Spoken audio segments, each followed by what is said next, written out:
महाराष्ट्रामध्ये एसआयआर प्रक्रिया राबवली जाणार आहे। देशभरामध्ये एसआयआर प्रक्रियेचा तिसरा टप्पा राबवला जाणार आहे। यामध्ये 16 राज्य आणि 3 केंद्रशासित प्रदेशांचा समावेश आहे। या प्रक्रियेमध्ये 9,86 लाख मतदारांची सखोल तपासणी केली जाणार असल्याची माहिती मुख्य निवडणूक अधिकाऱ्यांनी दिली आहे।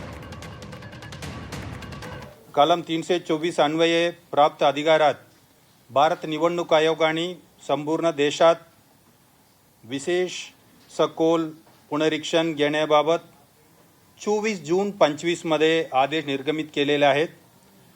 त्याप्रमाणे आपल्याकडे इतर राज्यामध्ये 2 पार्ट झालेले आहे। एक बिहार होते आणि दुसरा बॅचमध्ये काही राज्याचा झालेला आहे। आता तिसरा पार्टमध्ये इतर सर्व राज्य आणि युनियन टेरिटरीचे होत आहे।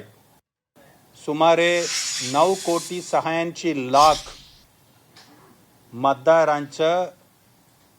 याद्यांचं रिव्हिजन स्पेशल इंटेन्सिव्ह रिव्हिजन करण्यात येणार आहेत। आणि हे करताना आपल्या भारताच्या संविधानाच्या कलम 326 प्रमाणे मतदान करण्यासाठी काय त्यांचं क्वालिफिकेशन आहे ते त्याप्रमाणे भारताच्या नागरिक असणे तसेच वय 18 पेक्षा जास्त असणे अपेक्षित आहे। जो तिसरा प्रयत्न त्यांचा जो आहे तो एसआयआरच्या माध्यमातून आहे।